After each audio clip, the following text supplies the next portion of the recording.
Restez connectés pour écouter cette prédication du pasteur Daniel Vindigny. Ce programme vous est proposé grâce au soutien des partenaires du ministère Salut pour le Monde et des abonnés de la chaîne YouTube du pasteur Daniel Vindigny. Dieu dit que Christ soit. Dieu ne crée pas Christ, il révèle Christ. Tu n'as pas besoin que Dieu crée un Jésus dans ta vie, tu as besoin d'une révélation de celui qui est mort à la croix pour toi. Nous n'inventons rien. Nous vous prêchons l'évangile qui est prêché depuis 2000 ans. Nous n'avons pas inventé une nouvelle religion. Nous prêchons Christ qui était déjà prêché dans les Écritures avant même que Christ ne paraisse. Dans l'Ancien Testament, nous voyons le Messie, Jésus-Christ, présent, prêché. La parole te rendra puissant. La plus grande des puissances agit par la transformation de l'homme. Non pas la transformation de son corps, mais la transformation de son esprit et de son cœur. Un malade qui est guéri, c'est la transformation du corps. Alléluia pour cela.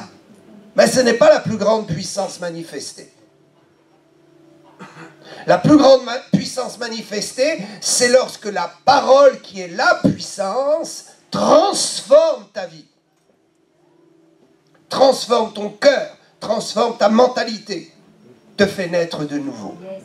Fais de toi une nouvelle personne. L'œuvre de Dieu a pour objectif. L'œuvre de Dieu a pour objectif de transformer l'être humain pour en faire un être différent, nouveau. L'objectif n'est autre que celui-là. Pourquoi est-ce que Dieu a mis l'homme sur cette terre? Afin qu'il connaisse la puissance qui le transformera en un être meilleur, nouveau, régénéré. Chacune de nos souffrances nous rappelle que nous avons besoin de transformation, de libération. La parole de Dieu te libère pourquoi? Pour te transformer. Réjouis-toi lorsque la parole de Dieu te transforme. Change ta nature méchante, pécheresse, afin de te faire de toi un homme, une femme digne dans ce monde. La dignité d'un homme et d'une femme est de constater la transformation de son cœur pour en faire un être de bénédiction. Tout est au centre de la parole. La parole va faire de toi un être capable de produire des œuvres. Dieu te transforme et il t'utilise. Le but n'est pas de t'utiliser. Le but est de te transformer. Mais quand Dieu t'a transformé, alors il te fait la grâce de t'utiliser. Il ne peut pas t'utiliser s'il ne t'a pas transformé. L'objectif, ce n'est pas de t'utiliser. L'objectif, c'est de te transformer,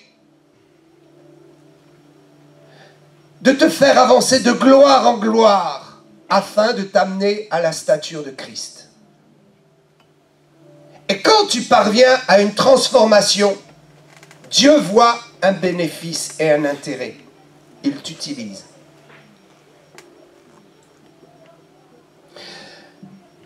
Dieu amène donc la lumière dans ta vie pour te transformer.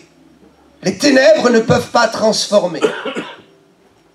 Les ténèbres ne transforment rien parce qu'ils n'éclairent rien. Pour transformer une chose, il faut la connaître. Il faut savoir comment travailler à la transformation, ce qu'il faut changer, ce qu'il faut garder, ce qu'il faut modifier. La lumière le fait. L'œuvre de Dieu, c'est de mettre l'homme sur terre afin d'épurer son esprit.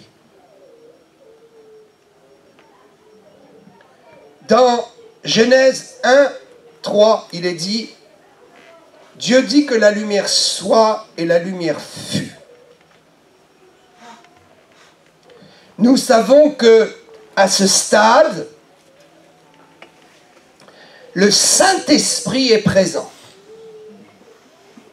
Il se meut, il bouge, il se promène au-dessus du chaos. À ce stade, Dieu a un projet. Il a une espérance. À ce stade, rien n'est créé. Suivez-moi bien. Dieu a une espérance. Il a un objectif. Et pour atteindre cet objectif, il espère. Tout objectif sera atteint par notre espérance. Si je n'espère pas fermement dans mon objectif, je ne pourrai pas l'atteindre. Je dois espérer dans quelque chose. C'est le démarrage de toute action, l'espérance. Dieu espère créer l'homme, le mettre sur la terre. Il sait qu'il va souffrir sur la terre dans un but, le transformer. Et Dieu espère que l'homme se laissera transformer. À ce stade, il n'y a que chaos et le Saint-Esprit n'est pas à l'œuvre. Pourquoi? Parce que la parole n'est pas encore présente. Le Saint-Esprit travaille avec la parole. Il travaille sur la base de la parole. Or, la parole de Dieu, c'est la vérité. Le Saint-Esprit travaille dans la vérité. Tant que la vérité n'est pas dévoilée, le Saint-Esprit ne travaille pas. Il se meut, il se balade au-dessus du chaos. Il y a du chaos dans ta vie et tu invoques le Saint-Esprit, mais si il n'y a pas de vérité pour dénoncer ce chaos, le Saint-Esprit ne fera rien. Si tu te bats dans ta religiosité avec des doctrines de mensonges, si on t'a enseigné Dieu, mais qu'on ne te l'a pas enseigné dans la vérité, le Saint-Esprit ne pourra pas travailler. À ce stade, le Saint-Esprit est déjà présent. Et Dieu dit que la lumière soit. Les astres ne sont pas encore créés. Le soleil n'est pas encore créé. Quelle est donc cette lumière? C'est Christ. Dieu dit que Christ soit. Dieu ne crée pas Christ, il révèle Christ. Tu n'as pas besoin que Dieu crée un Jésus dans ta vie, tu as besoin d'une révélation de celui qui est mort à la croix pour toi. Tu as besoin de quoi? D'une révélation. Ce que tu reçois existe déjà. Ne cherche pas à construire, à inventer. Nous n'inventons rien.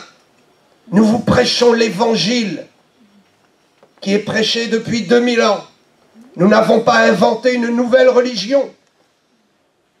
Nous prêchons Christ qui était déjà prêché dans les Écritures avant même que Christ ne paraisse. Dans l'Ancien Testament, nous voyons le Messie, Jésus-Christ, présent, prêché.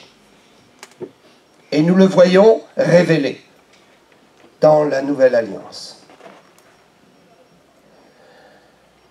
N'aie pas peur et ne te dis pas en toi-même « Oh, c'est une nouvelle religion ». Non, mon ami, nous ne parlons pas de religion, nous parlons simplement du fait que Dieu veut révéler la lumière dans ta vie. Or, la lumière, c'est Christ. Jésus est la lumière du monde. Jésus est la lumière du monde. Et il fait de nous des êtres de lumière. Quand Dieu dit que la lumière soit, il dit que la vérité apparaisse, que la parole apparaisse. Au même instant, Jésus est sorti du royaume des cieux, de la présence de Dieu, et est apparu dans le monde que Dieu était en train de construire, dans l'œuvre que Dieu était en train de faire. Dieu ne peut pas poursuivre ou commencer son œuvre si la lumière n'est pas présente, si Jésus n'est pas présent. À ce moment-là, le Saint-Esprit se met en mouvement et tout commence. Le premier jour, apparition de Jésus dans l'œuvre que Dieu est en train de faire. Dans cette œuvre qui est une formidable espérance de Dieu, je vais créer des êtres humains et je vais les faire passer par le feu de l'épreuve afin qu'ils soient parfaits lorsqu'ils entreront dans mon royaume. Ils devront découvrir mon amour pour eux et se laisser sanctifier par la lumière. La lumière est présente, Jésus est présent. Parce que le but à atteindre, c'est que l'homme qui sera créé au 6e jour soit en communion avec la lumière. Le but à atteindre est l'espérance. Il n'y a pas d'espérance qui doive demeurer éternellement, mes amis. Arrête d'espérer. Commence par vivre et par consommer. Ce que je dis est très important. Nous avons vu que la communion est possible lorsqu'il y a des relations de vérité. Nous allons voir que la foi est possible lorsqu'il y a la vérité.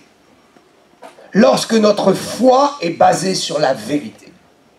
Si j'ai foi dans des mensonges, l'œuvre qui en suivra sera consumée par le feu au jour du jugement et n'aura servi à rien. Ce que je veux dire, c'est que la foi dans la vérité va transformer l'espérance en œuvre. Je ne veux pas vivre constamment dans l'espérance, je veux sortir de l'espérance en vivant dans ce qui a été l'objectif de mon espérance. Un jour, je n'aurai plus besoin d'espérer dans la résurrection parce que je vivrai la résurrection. Au ciel, je serai ressuscité corps, âme et esprit. Et je n'aurai plus besoin d'espérance. L'espérance n'est utile que sur cette terre. L'espérance n'est utile que pour atteindre un but. Et quand nous avons atteint ce but, l'espérance a accompli son travail et nous n'avons plus à espérer, nous vivons du produit de l'espérance. Arrête d'espérer dans ta guérison, vis ta guérison. Arrête d'espérer dans ta bénédiction. Vis ta bénédiction. Dieu a espéré que l'homme soit sauvé, soit purifié par la puissance de la rédemption de la lumière qu'est Christ. Un jour, Dieu a dit, c'est fini. Nous arrêtons cette espérance. 4000 ans d'espérance dans l'Ancien Testament, il faut que ça cesse. Je fais une œuvre, j'envoie Christ. Christ mourra sur la croix et l'espérance sera enfin atteinte. Je n'ai plus à espérer ma guérison. J'ai obtenu ma guérison à la croix. Je dois entrer enfin dans ma guérison. Le problème des chrétiens, c'est qu'ils se cachent derrière l'espérance parce qu'ils n'ont pas la foi d'atteindre ce que l'espérance leur promet.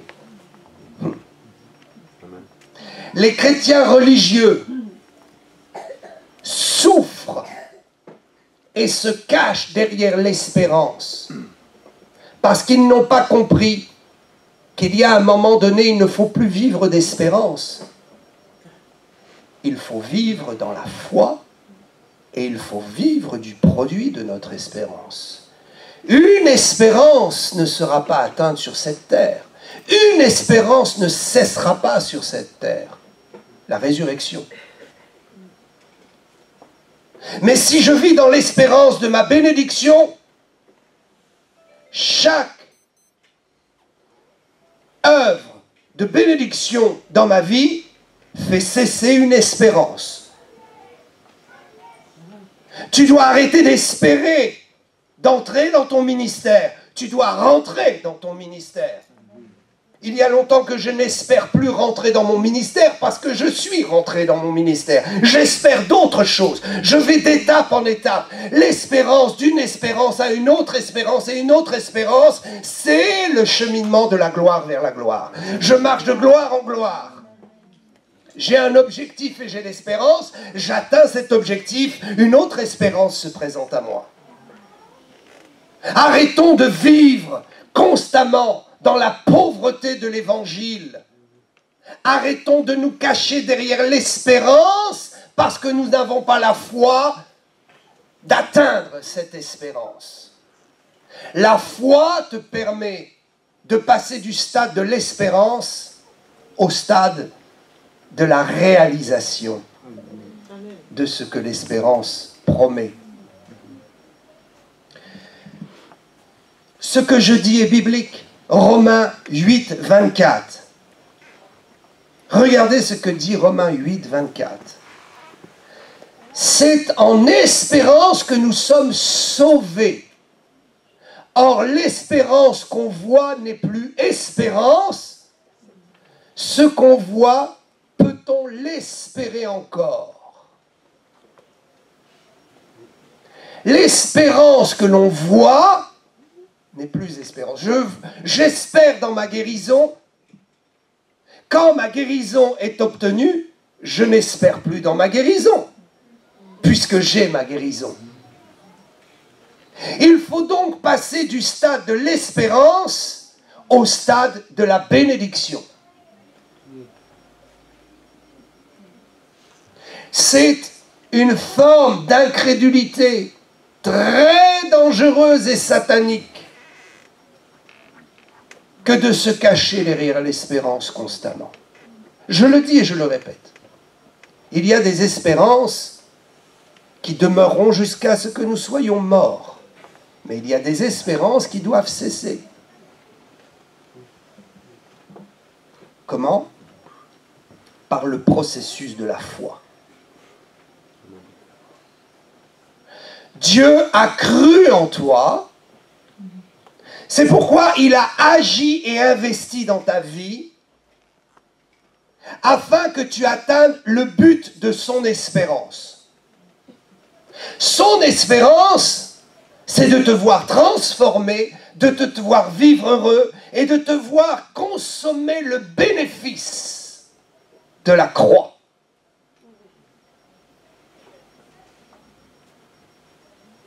Que la lumière soit. C'est ce qui est important dans tout ce que nous commençons à faire. il faut de la lumière. Écoutez bien. Comment passer du stade de l'espérance au stade de l'accomplissement de mon espérance, au stade de la consommation de ce que j'espère? Comment passer de l'un vers l'autre? J'espère, c'est parce que je veux consommer quelque chose, je veux me trouver dans une position, je veux vivre quelque chose. Donc il faut que j'atteigne cet objectif. Comment le faire? Par la puissance de la foi. Or, la foi n'est rien sans les œuvres. Je dois donc activer ma foi pour produire des œuvres qui vont m'amener du stade de l'espérance au stade de la gloire. Si je ne me mets pas en action ma foi, si je ne mets pas en action ma foi, si je ne passe pas à l'action, l'espérance demeurera espérance éternellement. Dieu a espéré. C'est pourquoi il s'est mis au travail et à l'œuvre. Dieu a fait une œuvre. Il a commencé à travailler.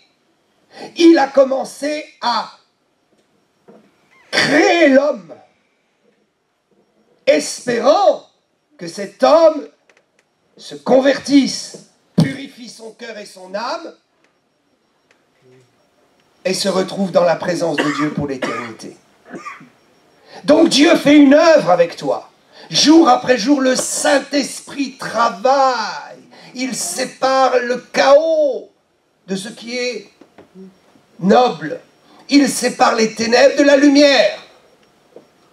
Comment est-ce que le Saint-Esprit travaille? Par la parole qui t'est annoncée. Si la parole qui t'est annoncée, tu la reçois et tu la mets en action, cela va produire l'œuvre de la foi en toi, et cette œuvre de la foi va te permettre de voir, de toucher et d'atteindre un but. Il y a des gens qui sont appelés à servir Dieu, ils refusent de travailler.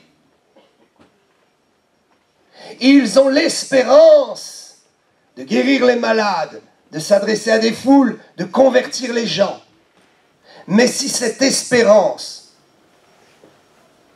n'est pas alimentée, n'est pas soutenue par l'œuvre, par le travail, cette espérance restera vaine et ne sera jamais atteinte. Il faut se mettre à l'œuvre, il faut se mettre au travail, il faut cesser de dire j'espère et j'attends. Il faut donner le pouvoir à l'espérance par la foi qui est en moi. Je le répète, Dieu croit en toi. Dieu a la foi que tu vas réussir. C'est pourquoi jour après jour, il amène ses œuvres vers ta vie.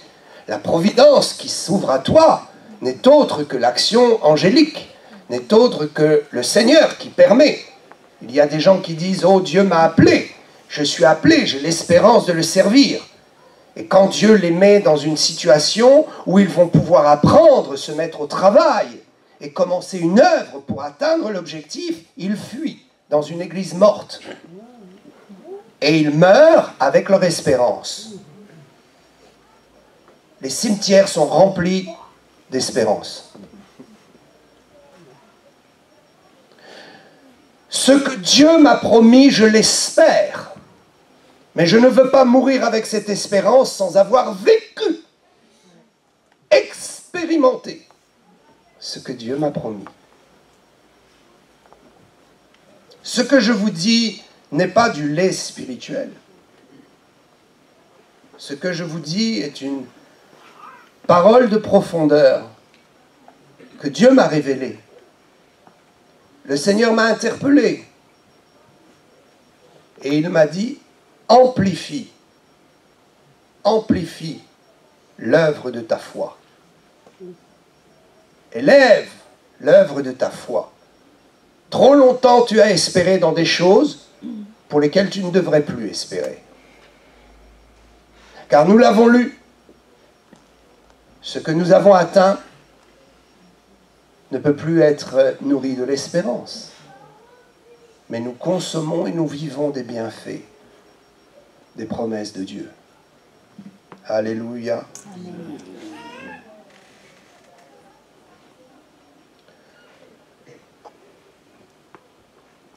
1 Timothée 2,7, Paul dit être apôtre pour instruire les païens dans quoi? Dans la foi et la vérité. Écoutez bien, il n'y a pas de foi qui puisse être utile à notre vie si cette foi n'est pas basée sur la vérité. Tu espères faire une œuvre? Est-ce que Dieu t'a demandé de la faire? Où est la vérité? Tu as espéré être dans la chorale? Est-ce que cette espérance vient de la vérité?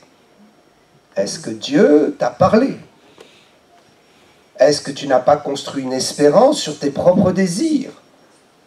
Auquel cas, tu vas faire fonctionner des œuvres vers une espérance qui est fausse. Car Dieu ne t'attend pas là-bas. Il t'attend ailleurs.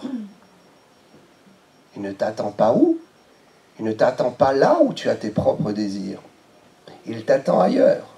Il t'attend et il voudrait que tu espères réussir dans un autre domaine, le domaine dans lequel il t'appelle, le domaine pour lequel tu as eu une révélation, le domaine de vérité.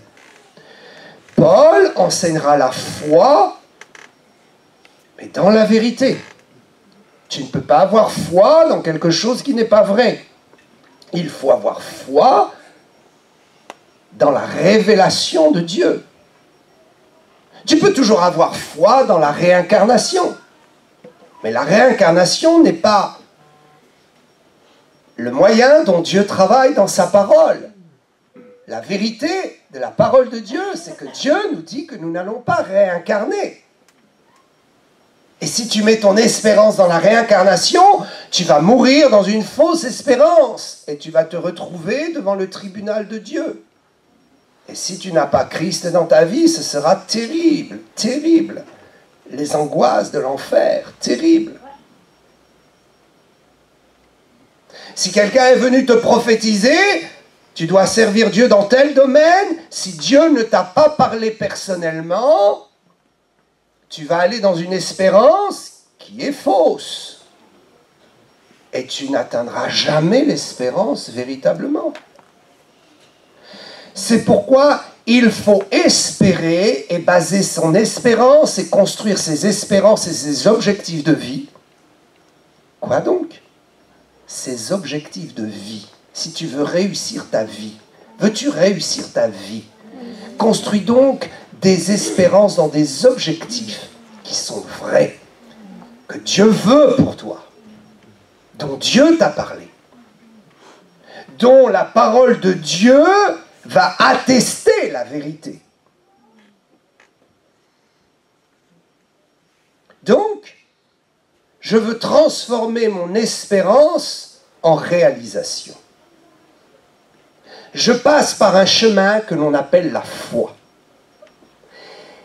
Et ce chemin de foi m'amène à faire des œuvres. Jacques le dit. Jacques, chapitre 2, verset 20, nous dit que la foi sans les œuvres est vaine, inutile. Homme vain. Nous devenons des gens vains. Nous travaillons en vain. Nous bougeons en vain lorsque nos objectifs ne sont pas ceux que Dieu a voulu pour nous. La foi sans les œuvres est inutile. Si tu as foi, tu as l'espérance, et tu dis cette espérance c'est ma foi, mais tu ne mets pas ta foi en action et tu ne passes pas à l'œuvre, ça veut dire que ta foi est inutile, elle n'existe pas. L'espérance est une forme de foi. L'espérance est ce qui ouvre le chemin de la foi. Mais la foi, selon Dieu, ce n'est pas de rester assis dans l'espérance. La véritable foi, c'est de se lever et de commencer à agir. Il faut beaucoup travailler. Mes enfants, il faut beaucoup travailler pour réussir le ministère. C'est bien d'avoir des espérances, des objectifs et de se gargariser avec cela. Mais il faut se lever et mettre sa foi en action. Parce que la foi n'est pas l'espérance. L'espérance est le germe de la foi. L'espérance est la graine de la foi. Mais cette foi doit passer à l'action. Je dois donc mettre de la lumière et commencer à agir. Je suis malade et j'espère dans ma guérison. Je dois passer à l'action. Il y a des chrétiens qui disent « J'espère dans ma guérison, si Dieu veut me guérir, il me guérira ». Leur espérance n'est pas la foi. Pourquoi? Parce qu'ils ne vont pas dans le combat spirituel. Ils ne passent pas à l'œuvre pour atteindre l'objectif. Il faut dénoncer sa maladie, combattre, lutter, prier contre sa maladie. Il faut passer à l'action. J'espère dans ma guérison parce que la parole de Dieu me promet. Donc je base mon espérance sur la vérité. Je base mon espérance sur la parole. Mon espérance me permet d'entrer dans la foi. Et la foi, c'est quoi? C'est de faire des œuvres. Mon œuvre, c'est de commencer à croire et en parlant à ma maladie. L'œuvre, c'est de commencer à aller à l'imposition des mains. L'œuvre, c'est de commencer à avoir confiance dans le Seigneur.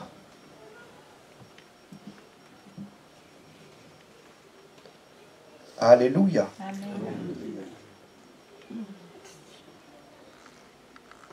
Les œuvres prouvent que la foi existe. Et la foi existe par les œuvres. La foi est née de l'espérance. La foi naît où? Dans l'espérance. L'espérance vient des promesses. Dieu te fait une promesse et la foi commence. Ça s'appelle l'espérance. Cette espérance met la foi en action. Comment? Par les œuvres. La foi existe par les œuvres. Quelles sont donc les œuvres de la foi?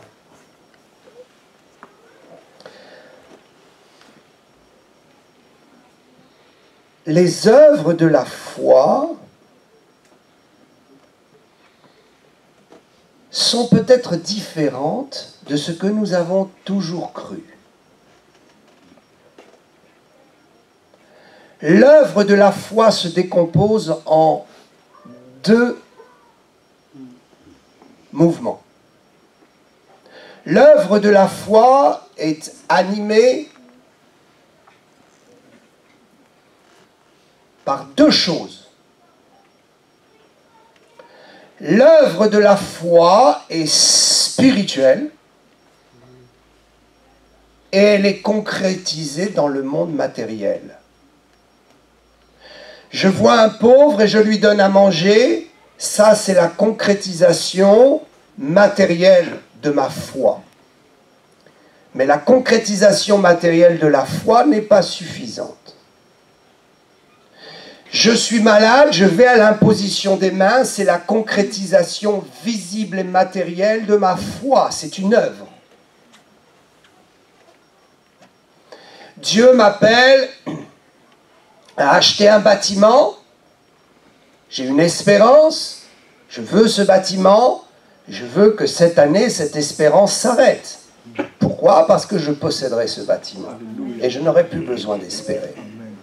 Donc je m'engage vers le banquier. Ça, c'est l'œuvre de la foi, une œuvre matérielle.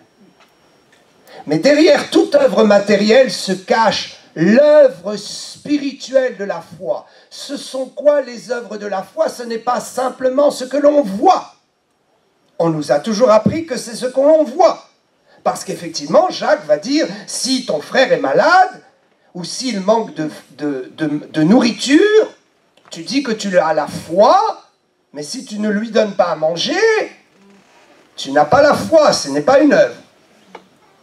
Donc, mettre son espérance au travail et faire vivre son espérance, faire quoi? Faire vivre son espérance. C'est de faire des œuvres qui correspondent à ce que je crois, parce que Dieu m'a convaincu. Suivez-moi bien. L'œuvre se voit matériellement. Mais il y a une œuvre spirituelle qui est cachée. C'est quoi? Quand Jacques dit, il faut manifester des œuvres à ta foi, je vais vous le dire, la persévérance est une œuvre de la foi. Œuvre spirituelle. Je vais vous en citer 4 qui sont les 4 piliers et les 4 fondements des œuvres spirituelles de la foi, qui sont bien plus grandes que la démarche visuelle, physique, tangible dans ce monde. Car si je donne à manger à quelqu'un qui a faim pour dire je suis chrétien, je manifeste ma foi, mais que je n'ai aucun amour pour cette personne, ma foi est vaine. Il y a donc la persévérance, la proclamation, la confiance et l'amour dans l'obéissance. Je redis ceci.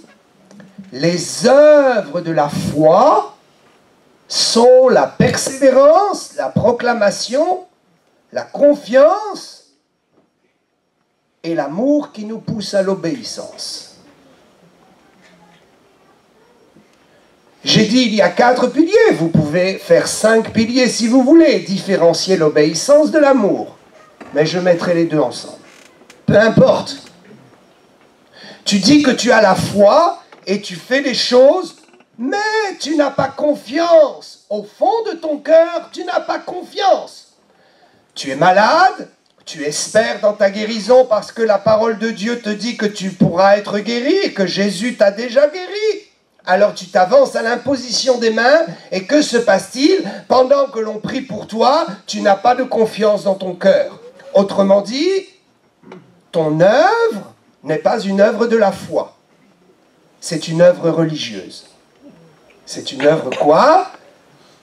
Religieuse et technique. Les œuvres de la foi ne sont pas juste une démarche technique. Tu crois que Dieu va te donner ce bâtiment, tu vas voir le banquier, tu fais une démarche technique. Pourquoi? Parce que lorsque le banquier commence à te dire ça va être compliqué, ce n'est pas possible, dans ton cœur, une œuvre se fait, c'est l'œuvre d'incrédulité. Au lieu de manifester l'œuvre de la foi et d'avoir confiance. Tu quittes le banquier, tu te décourages et tu dis moi j'ai fait les œuvres de la foi, je suis allé faire la démarche. Mais ça n'a pas fonctionné. La persévérance et l'œuvre de la foi. Va voir un autre banquier. Va voir quoi? Un autre banquier. Pourquoi? Pourquoi? Pour manifester l'œuvre de la foi qui est la persévérance. Les œuvres invisibles de la foi sont la garantie de l'action que je mène dans le but d'obtenir et d'atteindre mon objectif.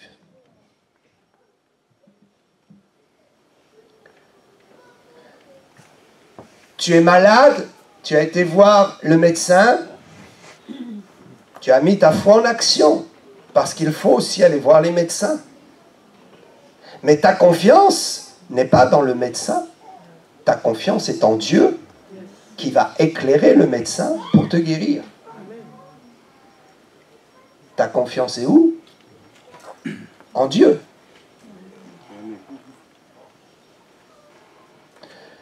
L'œuvre de la foi en action est la manifestation de ta capacité spirituelle.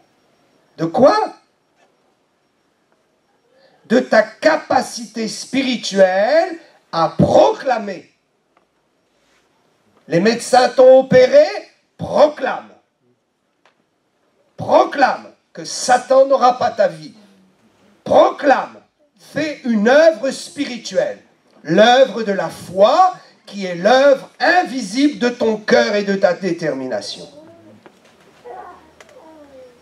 L'obéissance, Dieu te dit de faire et d'atteindre ton objectif en respectant des règles. Les règles de quoi? De la parole. Tu veux te marier, respecte les règles. Sinon, tu as l'espérance dans un mariage et c'est faux. Tu fausses les choses. 99,9,9% des mariages entre un païen et un chrétien se terminent très mal.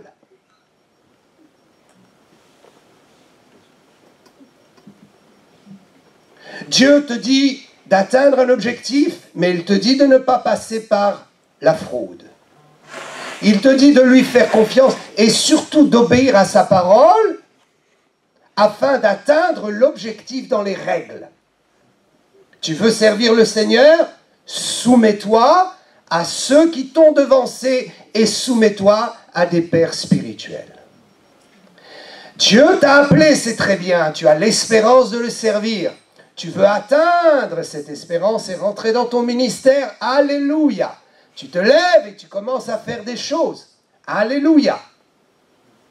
Mais les choses visibles cachent une carence invisible. Tu n'obéis pas et tu fais les choses n'importe comment. Tu fais les choses comment? N'importe comment. Dieu ne peut pas bénir l'œuvre de ta foi parce que cette œuvre n'est pas dans l'obéissance.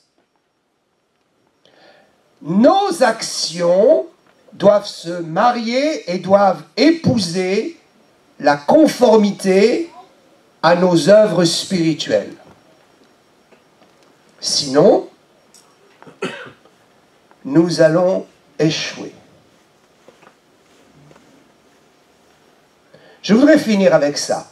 1 Corinthiens 13, 13. Vous savez, il y a tellement de choses à dire à propos de ce sujet, mais je vais m'arrêter là. Je veux juste vous donner une dernière perle. Alléluia. Amen. Vous savez, nous sommes dans l'année de la lumière. Mettez de la lumière dans les œuvres de votre foi. Et souvenez-vous de ce que Dieu vous dit aujourd'hui. Mais souvenez-vous surtout d'une chose essentielle. Finalement, il n'y a que 3 choses qui fonctionnent dans notre vie spirituelle. Nous sommes des chrétiens, il n'y a que 3 choses qui fonctionnent. L'apôtre dira, maintenant donc, maintenant que vous êtes convertis, maintenant que vous avez accepté Christ, 3 choses demeurent. Pourquoi pas 4? Pourquoi pas 5?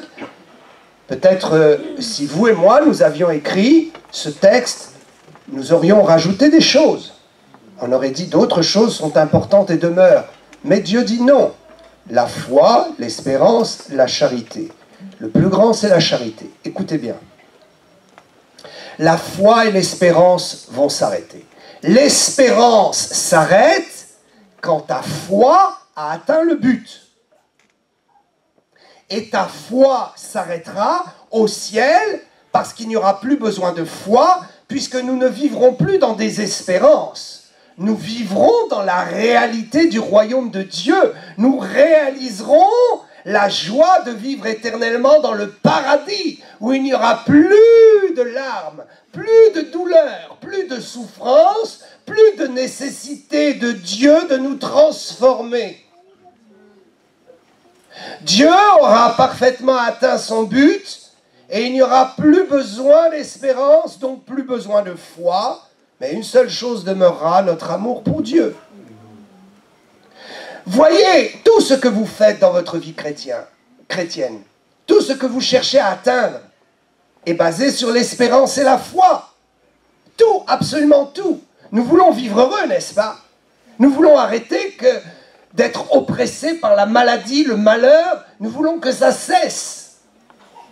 Notre vie chrétienne, nous l'identifions à une vie paisible et réussie. Donc, il nous faut l'espérance et la foi pour atteindre ce but. Et c'est tout ce qui fonctionne constamment. Si tu n'as pas d'espérance, Dieu cherche à t'en donner. Quand tu as l'espérance, Dieu te cherche à atteindre un but. Dieu cherche à ce que tu mettes ta foi en action, afin de prouver que ton espérance est vraie. Mais un jour, plus besoin d'église. Parce que l'église nous permet de réaliser notre foi. L'église nous permet d'atteindre nos objectifs. Plus de communion fraternelle, plus d'isolement, plus de ministère. Toutes ces choses sont contenues dans l'espérance et la foi. Mais une seule chose restera, l'amour. L'amour, c'est ce qui motive notre espérance. Et ce sera un autre sujet. Un autre sujet. L'amour et l'espérance. Que Dieu vous bénisse. Alléluia.